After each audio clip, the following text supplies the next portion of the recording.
आज आपला उत्तराखंडमधला पहिलाच दिवस आहे आणि आपण आलो आहे आता देवप्रयागला, जिथे दोन नद्यांचा संगम आहे. एक तर आहे भागीरथी आणि एक आहे अलकनंदा रिवर.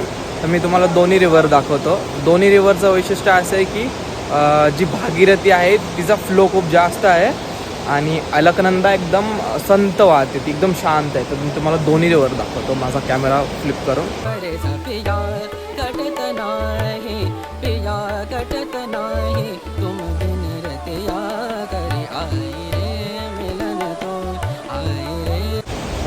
देवप्रयाग संगमाच्या इथेच खाली संगम होतो देवप्रयागचा आणि याच्या बाजूलाच एक इथे दगड आहे, एक दगड दिसेल आणि याच्या मागे बोर्ड पण लिहिला आहे.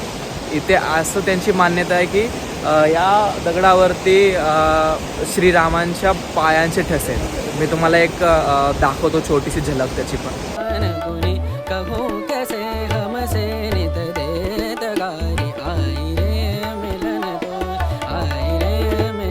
आपण आता देवरिया ताल जो ट्रेक आहे तो स्टार्ट करणार आहे. इथून त्याचं स्टार्टिंग पॉईंट आहे आणि हा आहे सारी विलेजमध्ये.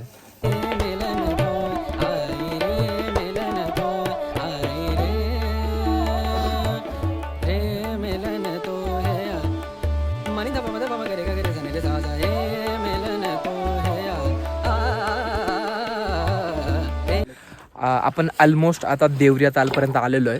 3 ते 4 किलोमीटरचा पूर्ण टप्पा आपण पार केलेला आहे आणि इथून काय क्लासी व्ह्यू दिसतोय. आणि आता इतक्या वेळ पाऊस पडत होता मगाशी आणि आता मस्त ऊन पडलेलं आहे, त्यामुळे आपल्याला सनसेट पण बघायला मिळेल.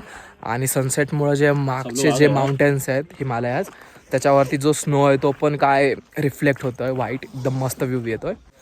देवरिया ताल लेक जो आहे तो आहे रुद्रप्रयाग या डिस्ट्रिक्टमध्ये, जे की उत्तराखंडमध्ये आहे.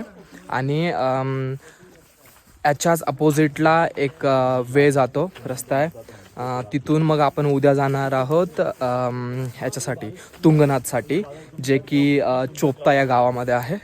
तुंगनाथ पण खूप एकदम डेंजर ट्रेक बोलतात तुंगनाथला पण, आणि तो पण ऑलमोस्ट 4 ते 5 किलोमीटरचा ट्रेक असणार आहे, पण तो पूर्ण असा उभा ट्रेक आहे. आपण देवरिया ताल जो ट्रेक होता 4-5 किलोमीटरचा ट्रेक तो पूर्ण केला आहे आणि आपण फायनली पोचलो आहे लेकच्या जवळ. माझ्या मागेचे लेक. आणि ह्या लेकची हिस्ट्री अशी सांगतात की याचा असा उल्लेख आहे की जेव्हा पांडव इथून स्वर्गात चालले होते, त्यांना इथून स्वर्गाचं द्वार मिळालं होतं, तर मग ते इथून चालले होते तेव्हा भीमला तहान लागली, त्यामुळे त्याने स्वतः बनवलेलं आहे हे लेक इथे.